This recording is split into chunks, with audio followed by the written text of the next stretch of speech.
Hello, I haven't started recording yet. Can you hear me, Ani? Yes, I can hear you. I have it streaming. I mean, technically, I have it streaming on YouTube. I couldn't figure out Restream. I'm gonna start the waiting room in a second. Okay. Um, but if you could like open on a different device just on my YouTube channel to tell me if it's showing the waiting room, that would be great. Yeah, I'll do it.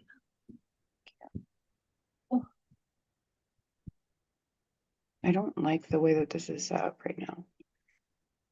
You can't. Is it usually off YouTube? What? Is it usually off of YouTube? I thought it was through like the network.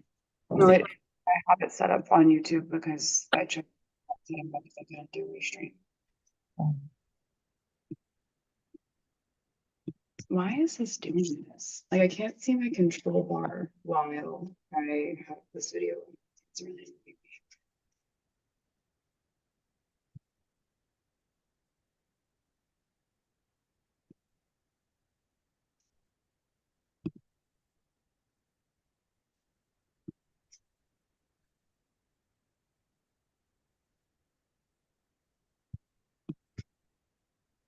I'm just gonna start if you can't. Um, I'm playing whatever. Oh, my computer did okay, why? Okay.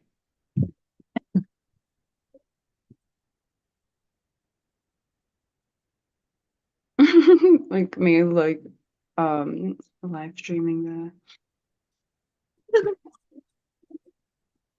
chaos beforehand. Hi beauty. I can't look at this again, but I see. it.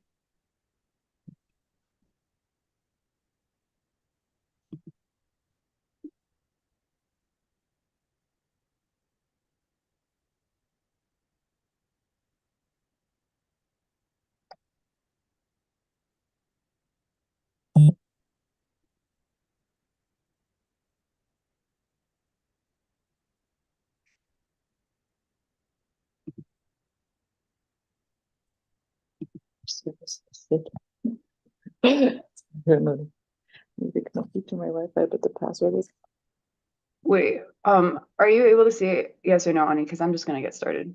not yet. It's my computer's dead and Wi-Fi Okay, is not. got it. So we'll just mute. Okay. I'm gonna play the waiting room. I'm gonna speak and then I'm just gonna play the episode. Okay. Hi, Ida. Hi, Ida. Hi, ladies. Gosh, I'm so happy for Oh, this. I see it. It's live. Okay, Yeah. cool. It's my computer's dead and Wi-Fi is not. So we'll just Whoa. I'm gonna play the waiting room. I'm gonna It's so speak and then lagged. just play that. Can you hear yourself talk? Okay. Yeah, mute yourself. That's great thing. I love you. Thank you. Okay, the chaos. Next time I will not do stream it live until, but it doesn't matter because it's just still YouTube and it's not recording it. Okay. You can see the Earth, right? You can see my share screen. Yes. Thank you. Okay. I'm going to. Yeah. All right, you go ahead and mute yourself, babe. Yes. Thank you.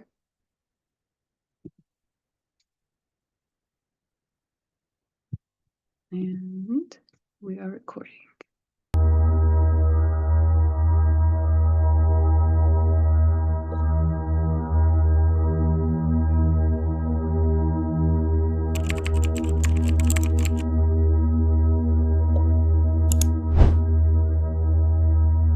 Coming soon to own on video and DVD.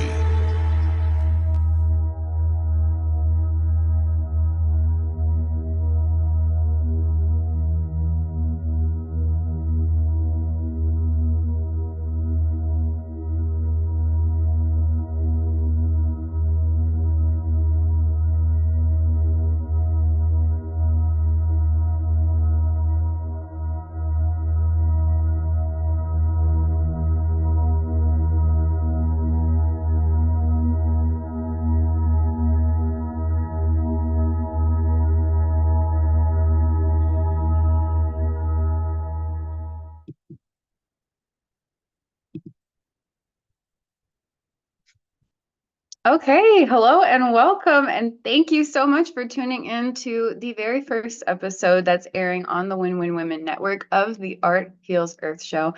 Of course, I have my amazing, beautiful, talented, hilarious, slightly delusional friends with me here, and I'm so grateful for that. I love being surrounded by such amazing women, and we invite you all to join us. Moving forward, we have so many community things that we do together.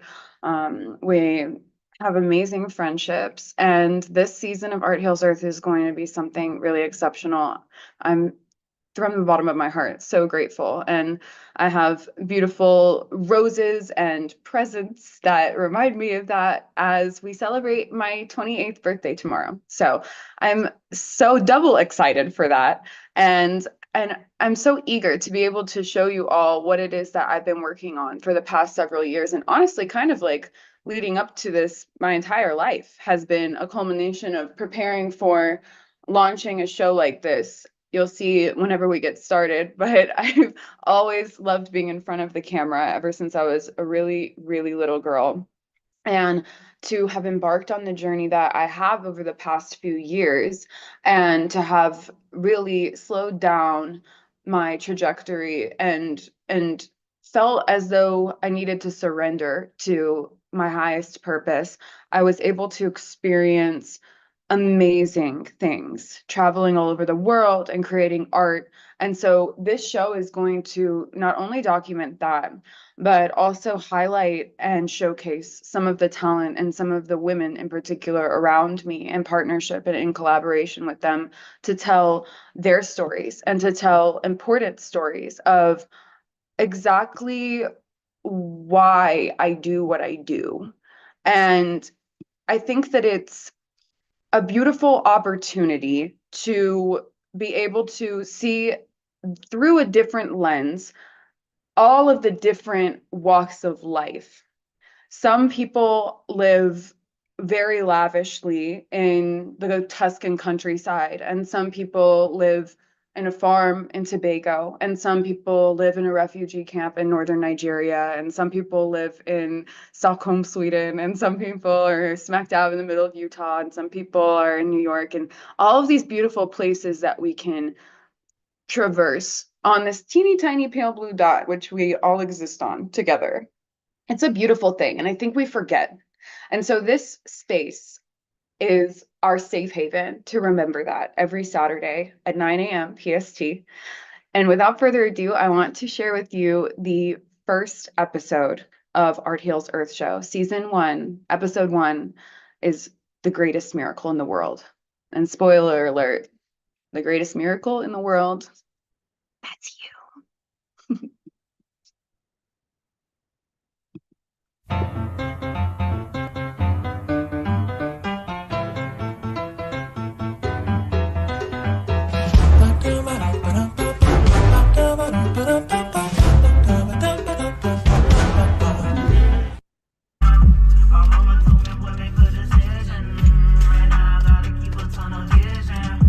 This is the greatest miracle in the world.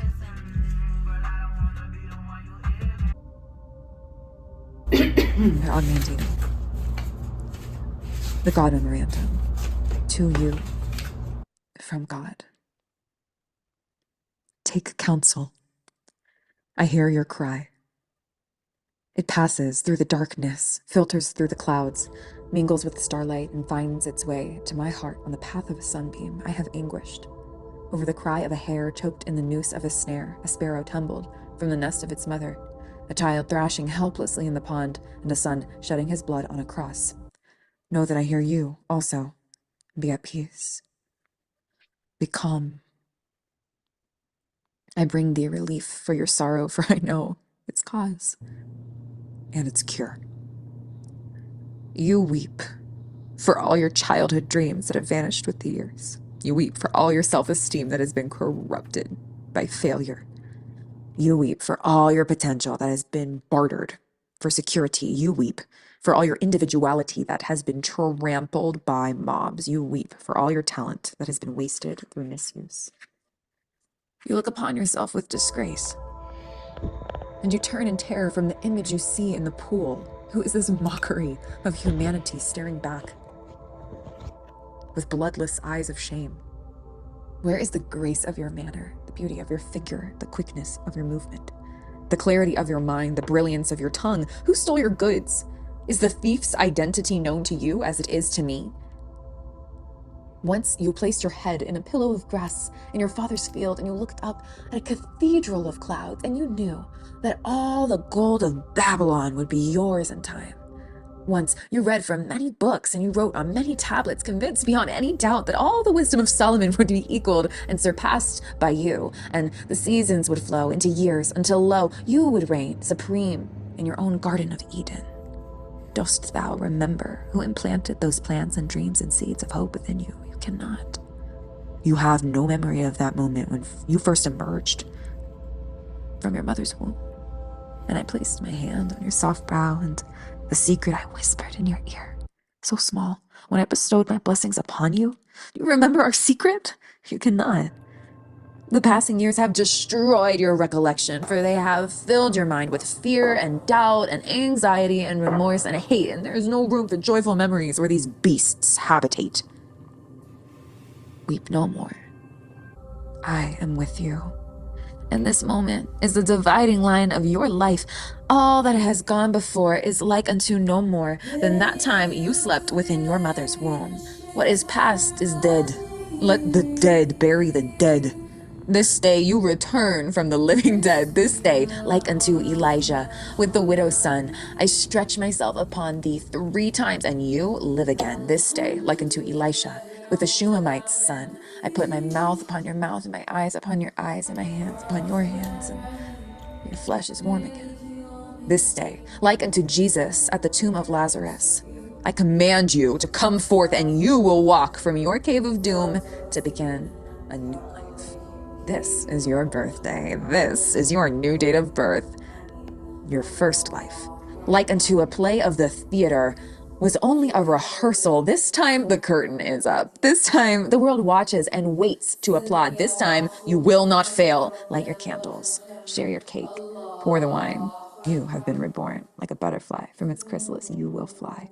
Fly as high as you wish, and neither the wasps, nor the dragonflies, nor mantids of mankind shall obstruct your mission or your search for the true riches of life. Feel my hand upon thy head. Attend to my wisdom. Let me share with you again the secret you heard at your birth and forgot. You are my greatest miracle. You are the greatest miracle in the world. Those were the first words you had ever heard. And then you cried. They all cry. You did not believe me then, and nothing has happened in the intervening years to correct your disbelief.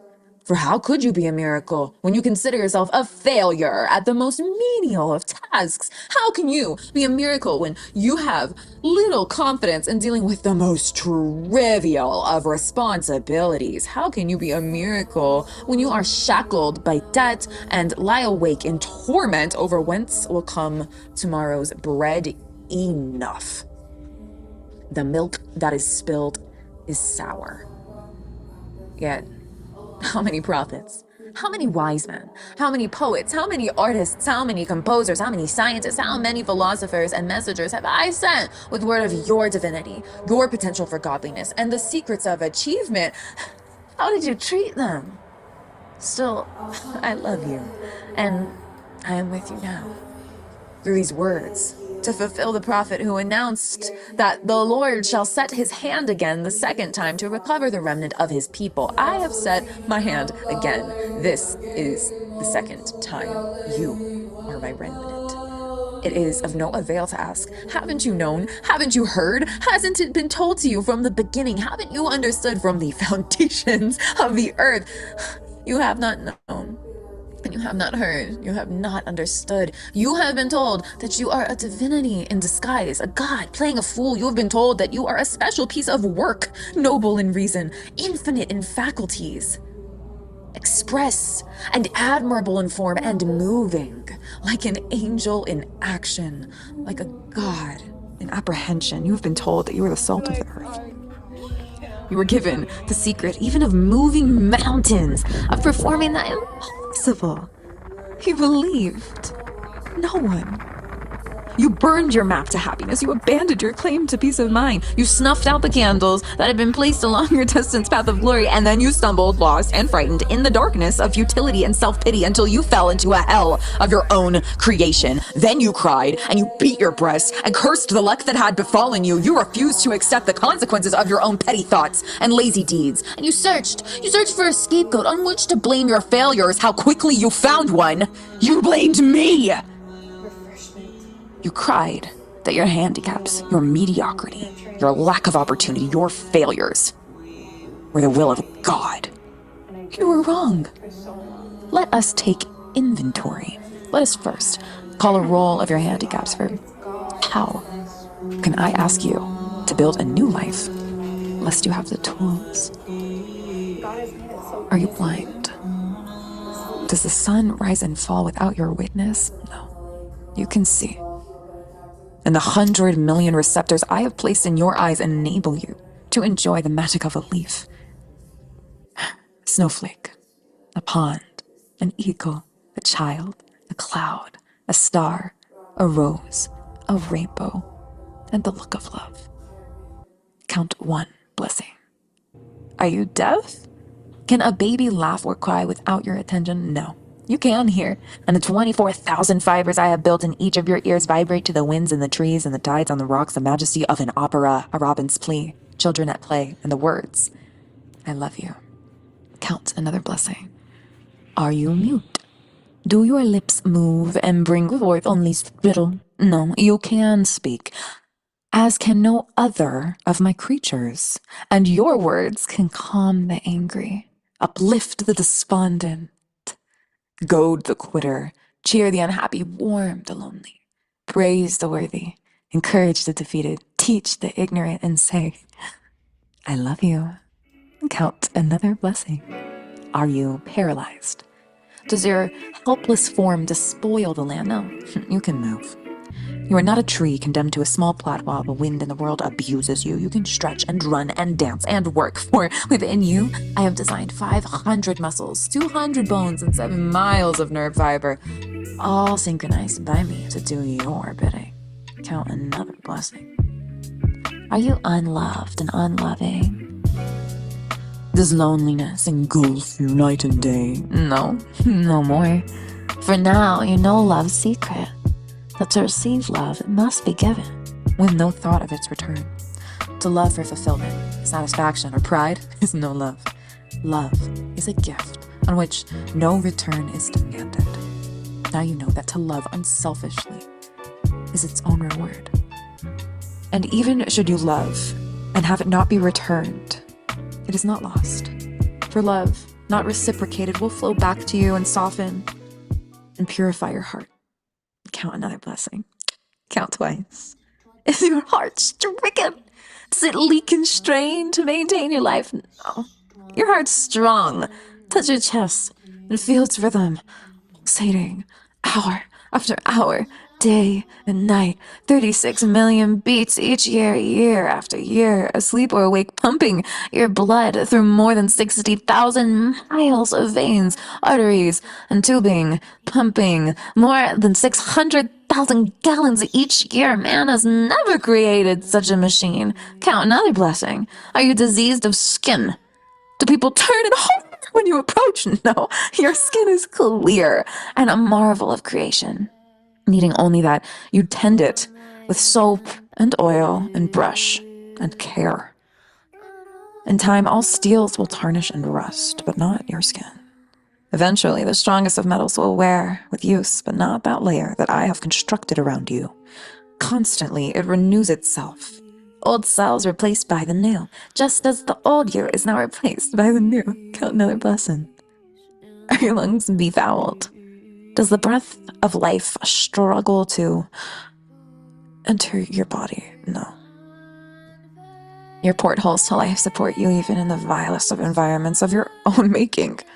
And they labor always to filter life-giving oxygen through 600 million pockets of folded flesh while they rid your body of gaseous wastes.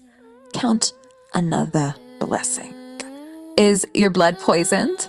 Is it diluted with water and pus? No. Within your 5 quarts of blood are 22 trillion blood cells, and within each cell are millions of molecules. And within each molecule is an atom oscillating at more than 10 million times each second. Each second, 2 million of your blood cells die to be replaced by 2 million more in a resurrection that has continued since your first birth.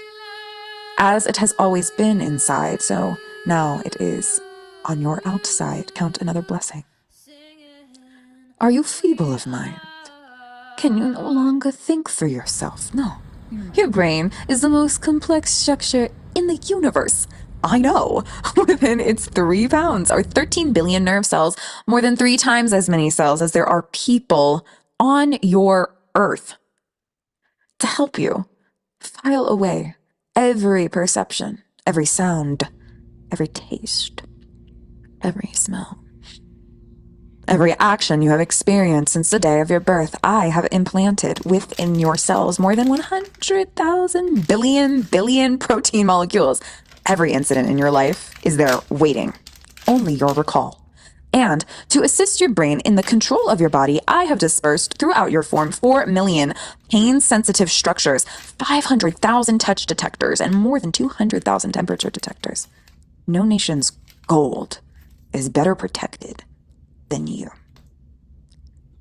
None of your ancient wonders are greater than you. You are my finest creation. Within you is enough atomic energy to destroy any of the world's greatest cities and rebuild it. Are you poor? Is there no gold or silver in your purse? No. You are rich. Together, we have just counted your wealth. Study the list. Count them again. Tally your assets. Why have you betrayed yourself? Why have you cried that all the blessings of humanity were removed from you? Why did you deceive yourself that you were powerless to change your life? Are you without talent, senses, abilities, pleasures, instincts, sensations, and pride? Are you without hope? Why do you cringe in the shadows, a giant defeated, awaiting only sympathetic transport into the welcome void and dampness of hell? You have so much. Your blessings overflow your cup, and you have been unmindful of them. Like a child, spoilt in luxury, since I have bestowed them upon you with generosity and regularity. Answer me. Answer yourself. What rich man, old and sick, feeble and helpless, would not exchange all the gold in his vault for the blessings you have treated so lightly?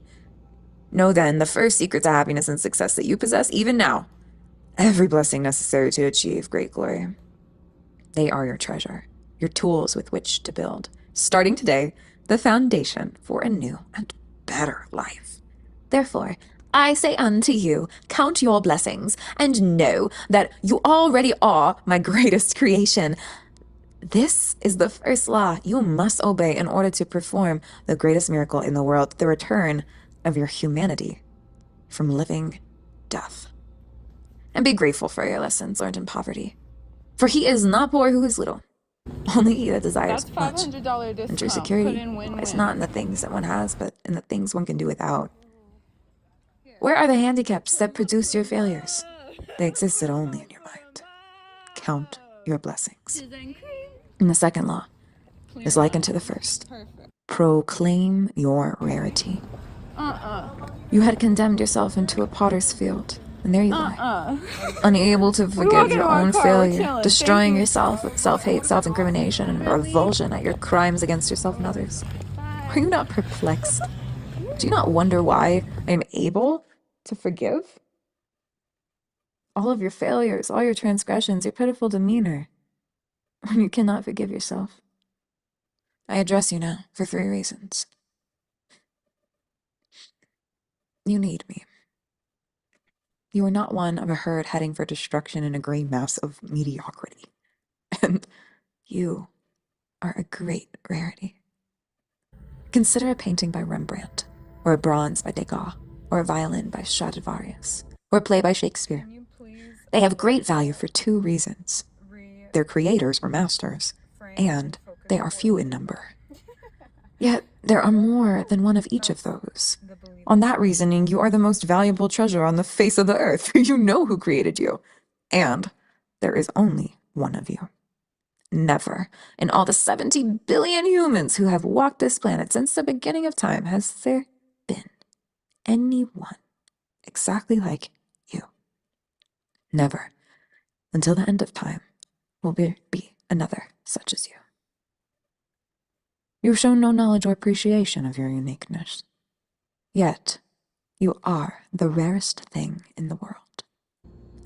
From your father, in his moment of supreme love, flowed countless seeds of love, more than 400 million in number, all of them, as they swam within your mother, gave up the ghost and died, all except one, you. You alone persevered, within the loving warmth of your mother's body, preserved, searching for your other half, a single cell from your mother so small.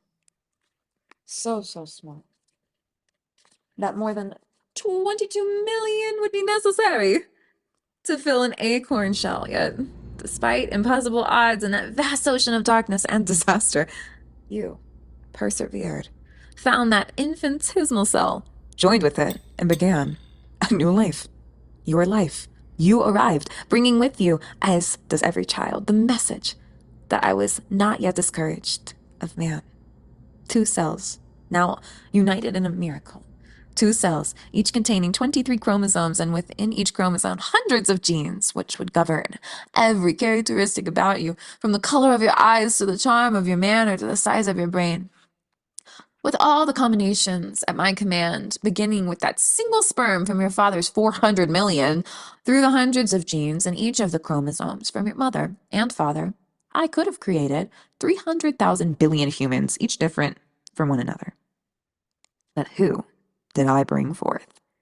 You, one of a kind, rarest of the rare, a priceless treasure, possessed of qualities in mind and speech and movement and appearance and action as no other who has ever lived, lives, or shall live.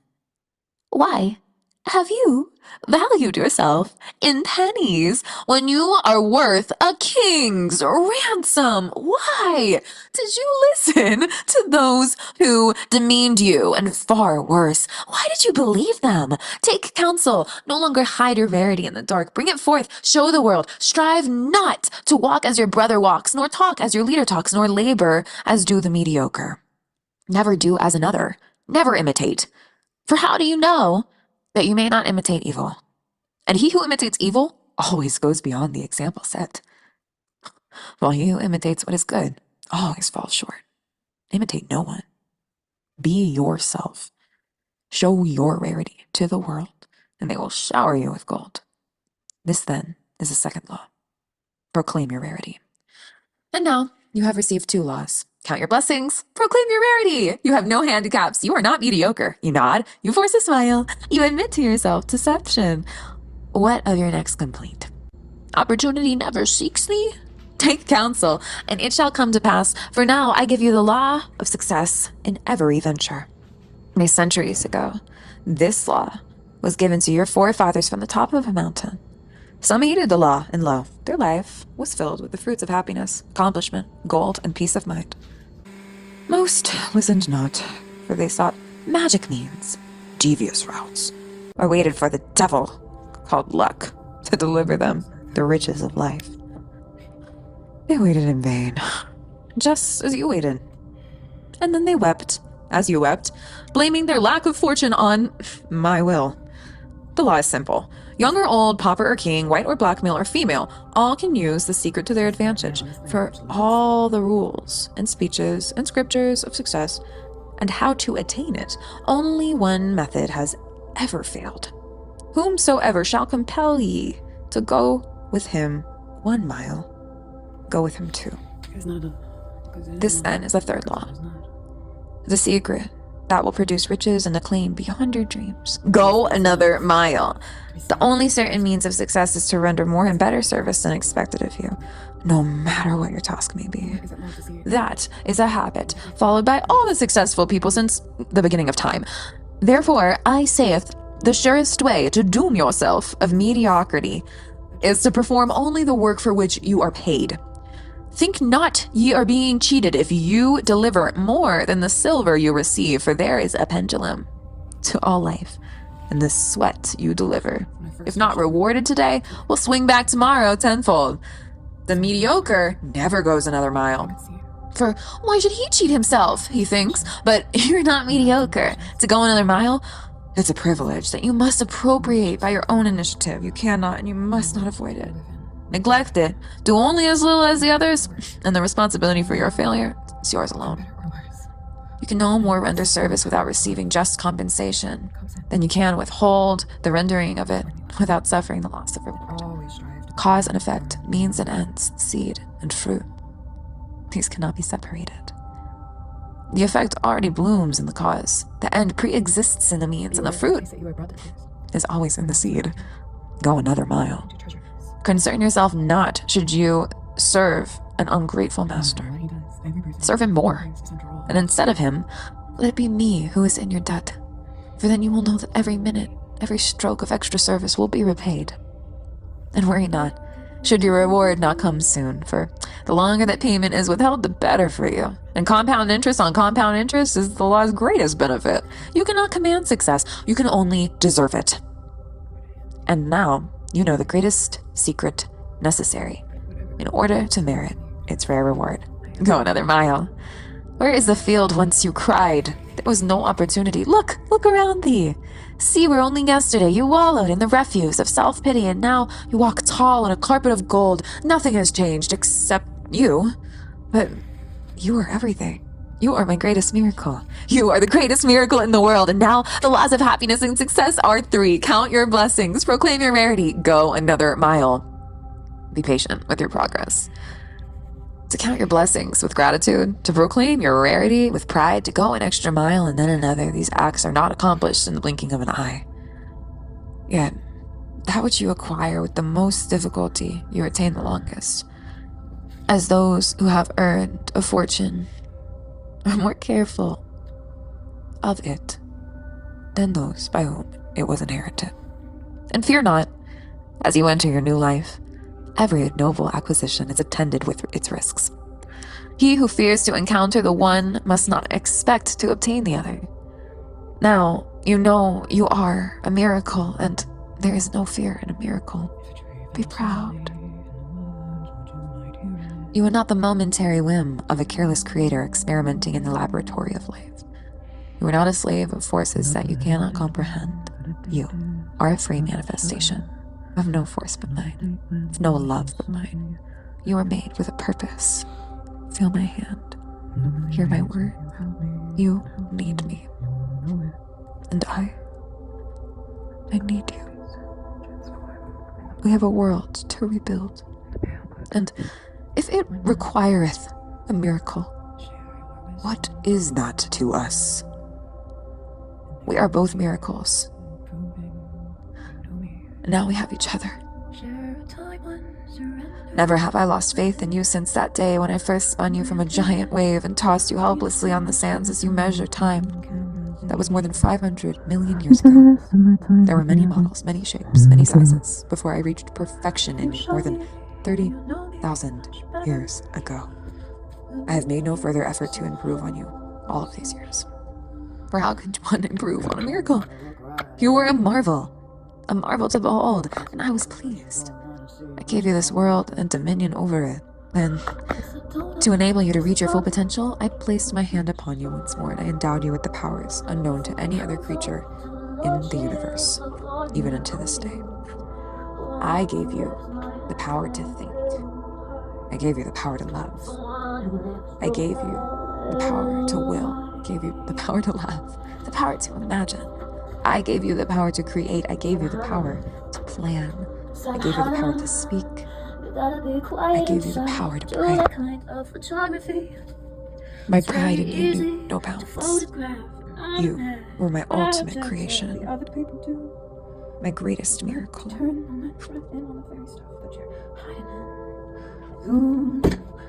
A complete living being. One you can adjust to any climate, any hardship, any challenge. One who can manage his own destiny without any interference from me. One who can translate a sensation or a perception, not by instinct, but by thought and deliberation, into whatever action is best for himself and all of humanity. Thus, we come to the fourth law of success and happiness. For I give you one more power. Power so great that not even my angels possess it. I give you the power to choose. With this gift, I placed you even above my angels. For angels are not free to choose sin. I gave you complete control over your destiny. I told you to determine for yourself your own nature in accordance with your own free will. Neither heavenly nor earthly in nature. You were free to fashion in whatever form you preferred. You had the power to choose to degenerate into the lowest forms of life, but you also had the power, out of your soul's judgment, to be reborn into the highest forms, which are divine. I have never withdrawn your great power, the power to choose. What have you done with this tremendous force? Look at yourself! Think of the choices that you have made in your life and recall now those bitter moments when you would fall to your knees if only you had the opportunity to choose again. What is past is past. And now you know the fourth great law of happiness and success. Use wisely your power of choice. Choose to love rather than hate. Choose to laugh rather than cry. Choose to create rather than destroy. Choose to persevere rather than quit. Choose to praise rather than gossip. Choose to heal rather than wound.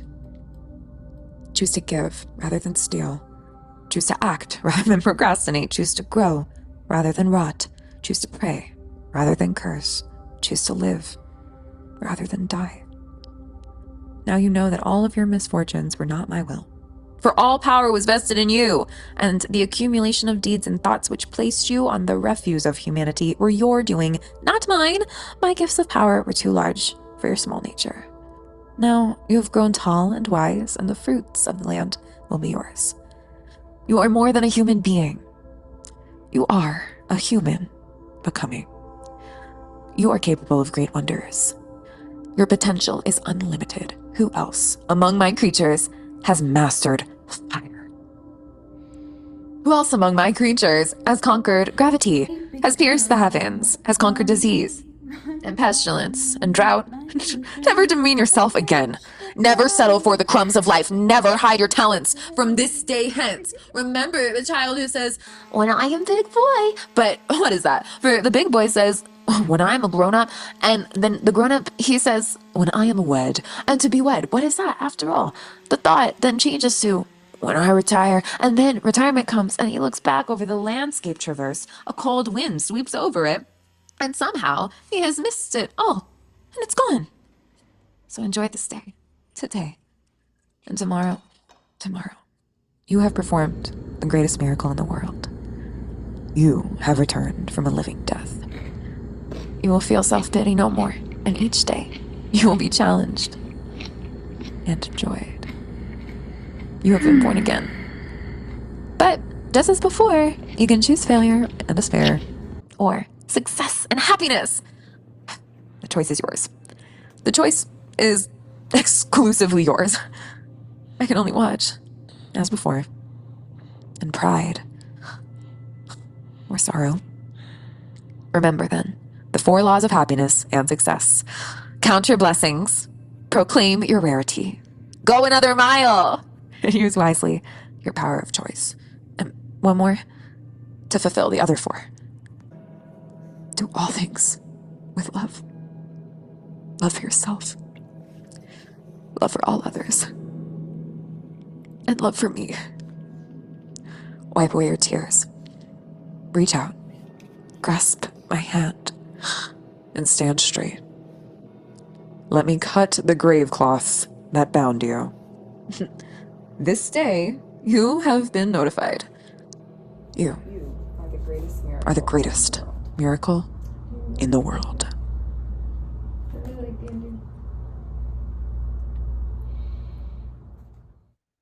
Action. We got a hot mic. Hey everybody. Thank you for watching this episode of Art Heals Earth. Art is the aligned, resonant truth. If you like what we saw today, check out our website, arthealsearth.com. There's cool art, music, and other things to explore, like our Etsy shop. Subscribe to our newsletter and follow us on social media at Art Heals Earth. We love you. Bye. Cut. And see. That's a wrap.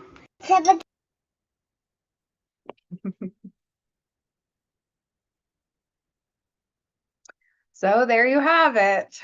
Art heals earth. Yes, the baby's my heart. I see you in the chat. I know they're so cute and so sweet when they want to be. My goodness.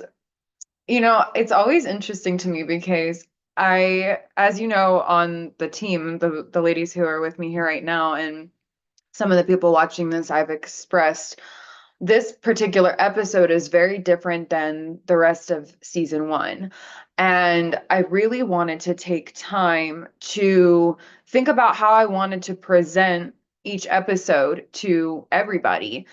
And I was really not sure which one I was going to start with, even though I had this inkling from the very beginning that I should begin the season by setting the tone with the greatest miracle in the world, the God Memorandum, the excerpt by Og Mandino, and the book, The Greatest Miracle in the World. And stylistically speaking, it is very different. It is the only episode that you'll see this season that I'm 100% reading someone else's work, and the only episode that is as long in duration as this episode. The others are a little bit shorter. But I feel like, and I felt, and I continue to feel like it was really important to teach from this book to start with. Number one, this book was a very pivotal moment for me when I read it several months ago. It teaches something that I think if we all collectively embodied would make the world a way better place. And it also starts with a challenge. In the book, actually, the writer, Og Mandino, the author, is sort of like the main character as well. So it's both fiction and nonfiction, this book. In the book, he's telling a story of a spiritual guide, someone very, very profound in his life, who is inevitably actually perhaps even a figment of his imagination. We don't really fully know. But in that relationship and as it developed, there were all these amazing synchronicities and all of these really remarkable symbiotic manifestations, things that whenever you traverse on a similar path, actually do begin to present themselves within your life. For example, a lot of the women in my life, I feel very similarly to the way that the author of this book felt to the character which I'm referring. And that character left him behind a piece of writing in the book. And he added that piece of writing as the author's friend had written it. Not to be confusing. It's, yeah, if you read it, you'll understand. That section was something that he had left for his friend, the author, Og Mandino, to be able to understand exactly what it was to be what he referred to himself as a rag picker. A rag picker meaning not just a person who sifts through the garbage and takes it in a shopping cart and keeps it, living on the street, like we might think of when we hear the word rag picker. He called himself the greatest, or Og called him as his friend, the greatest rag picker of all time, the greatest rag picker in the world. And the reason why he said that is because as a rag picker, he saw himself as looking at all of the people of the world as picking those rags. He was taking the lost souls and helping guide them to a purpose in life by reminding them that they are the greatest miracle in the world. He says that people are walking their living death. And I think whenever we look around at life and the people that we encounter, there's truth in that. A lot of us, a lot of the people walking on this plane, on this teeny tiny pale blue dot, are profoundly lost. And it's actually very sad. And the challenge that the author poses through his friend in the book is to actually reflect on the teachings of this reading by reading that section, the God Memorandum, every day before bed for 100 days and not telling a soul. That really changed my life. Putting into practice what is taught, especially even in just that section, it sincerely changed my life for the best. And all of my relationships have improved since then. And I feel much deeper purpose. I already was on a path of finding much deeper purpose within myself after the several years of what I document through the rest of this series, and you see it very directly. And yet that one writing really was pivotal in supporting them. And it's funny because I always replay it in my mind. You know, I do my best to listen to it or at least think about it every single day before bed as it's challenged for 100 days as it's challenged. And I think it's interesting, and I'll invite my friends to unmute at whatever point, you know, if you feel like you want to share, and it's fine if you don't. But I will say that as I reflect on those principles that are taught there are lines of what is written that always stick out to me, and I find myself quoting them in conversation without people necessarily even knowing. And I think that that's the power of really meditating on it for 100 days before you actually begin to share the message with other people. Because once you've absorbed it to that degree, you can truly embody it. And once you say it with conviction, and you say it in a way that is not rehearsed, it's known, it's felt, and it's palpable. And there's a difference, and energy can be felt in that way. There are several lines that stick out to me, and I actually wrote a couple down. I always remember, you know, you are the greatest miracle in the world. And if it requireth a miracle of us, what is that to us? I think that's very deep. Like, we say things so cavalier, but what does it actually mean? And what might it require of us? If we are a miracle, which we are, what might that require of us? Another one is, you cannot demand success. You can only deserve it. That's so deep. Like, how many figures in the public eye or even in the household might we experience who, you know, demand authority, demand respect? I demand that you treat me a certain way. But do they deserve it? Have they earned it? And we get to ask ourselves the same question. So many people complain about not being further along of where they are, but don't take the responsibility and recognizing that success is earned, it's deserved. And the 4 rules that he poses here, I think it's interesting because I always reflect on them, and yet I sometimes forget. I always have trouble remembering what the last one is. And I think that's ironic because every time I listen to him, like, what is it? What is it? I know the first 3. And so that shows me I still have work to do. Those rules are: 1, count your blessings; 2, proclaim your rarity; 3, go another mile. And the 4th one that I tend to forget, which is ironic to me, is the power of choice. We all have agency in this life. We have a power of choice.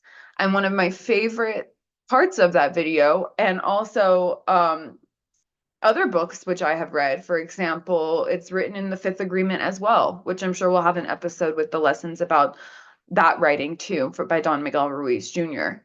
The 5th Agreement and this book both say a fundamental truth, which is We've been given the power of choice as humans on the planet. We have free will, a gift not given to even the angels. We're the only creature in our consciousness that has the power of choice to the degree which we have it. And that's such a privilege and a gift, and we forget about it all the time.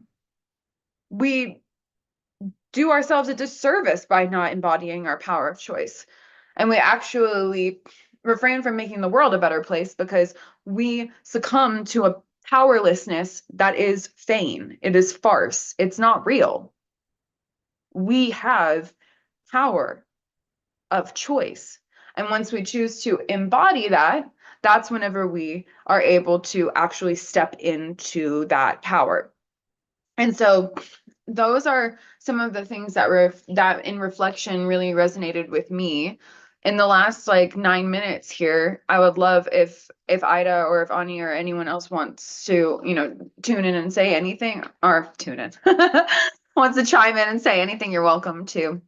And I also want to say I'm just grateful for both of you, for all of you, listening to this, watching this. I'm especially grateful for my team. So I'm going to take a minute to, communicate that again, because the clarity that has come from this creative process wouldn't be here if I didn't have that support. And that's what we're looking to create in the world, a very intimate and safe container to be free creatively and to collaborate with one another. So I'm really grateful, like really grateful for that. And I don't think words can express it enough, I'm a happy lady because of it. And even when I'm not happy, I'm grateful and I feel protected and I feel safe. And I think that's more than most can say, and that's actually really kind of sad because it's so fundamental. It's so basic. To be able to build off of that is like what needs to be done. And that was my prayer. And I asked for God, for the ultimate creator, to bless me in it, make it easy. And that's exactly what's happened. So I'm grateful for that too.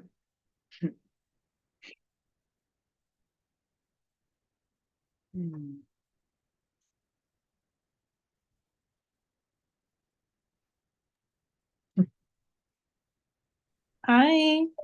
Beautiful. Hi. I wanted to chime in. I wanted to say thank you for the super beautiful episode. It captures me like, so deeply. And you've recommended that book before and it becomes so much more like important for me to read it because I can see how it has impacted you. And you carry so much wisdom that I get inspired by every day. And I'm so thankful to God because I know how grateful I am to have you in my life. And I know you are such a brilliant young woman. Like I know you'll be able to change so many lives. And being able to witness your show is such a blessing. I'm so happy to be here. You're so sweet. Thank you, Ida. I appreciate that. You've been so loyal and so determined, through this year of our, oh my God, don't cry. I might. Through this. Fine, I might cry too. I know.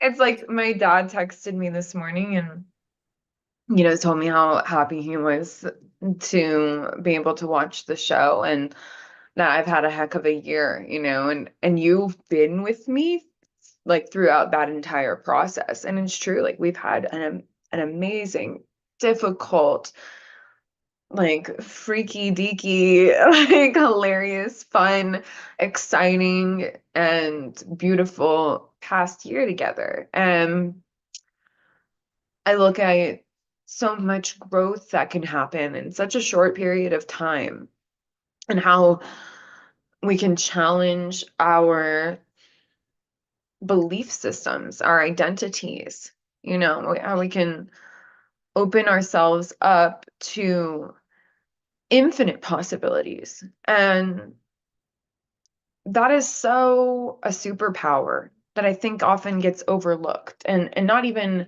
people just don't even know, that it's a reality that you can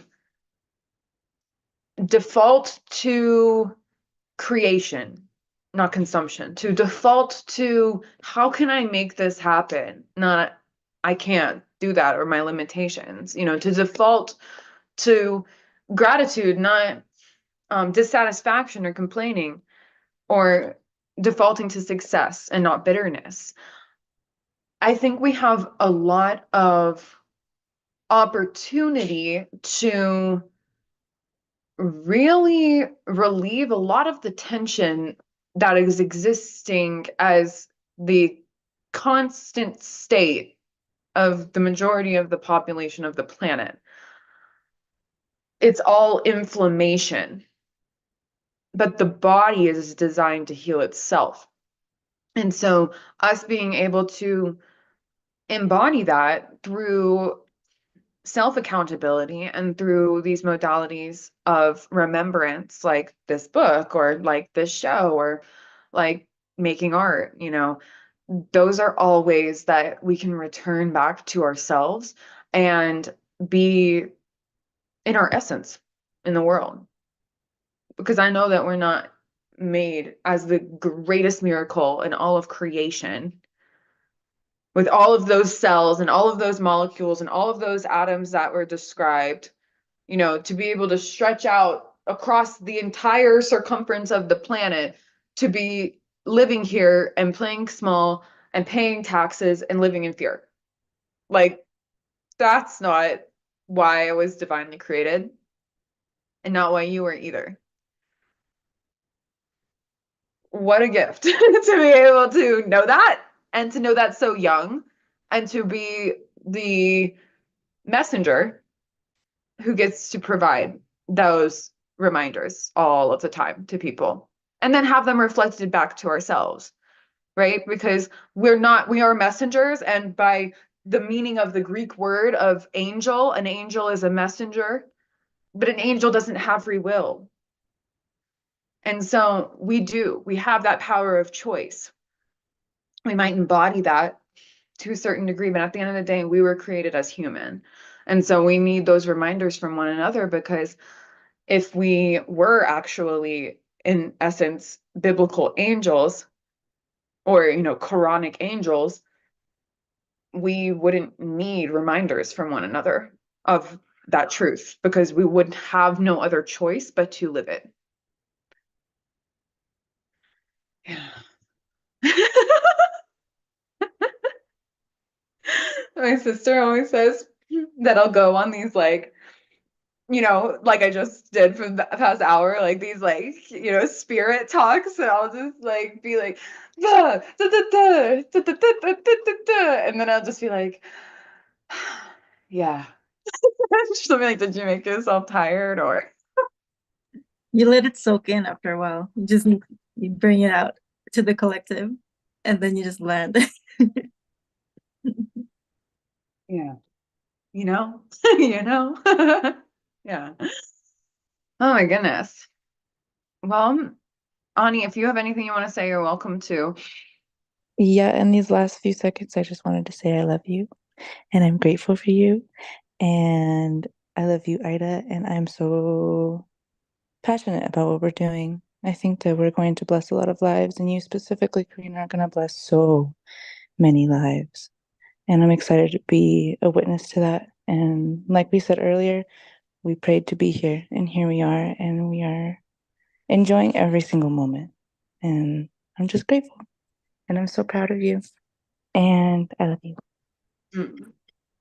That's so sweet. Happy birthday. Oh, thank you.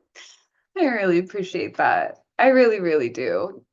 I was sort of feeling a little bit, I don't know. I get caught up sometimes too in my own, like, stories about where I should be and how far along my life should be. But I'm able to reflect now on, like, where I am And I'm so grateful for the people that I have around me where I am. And you are those women. So thank you for being those women. And thank you for everyone watching the replay of this as well. We are excited to be able to be here with you every Saturday, 9 a.m. Pacific time.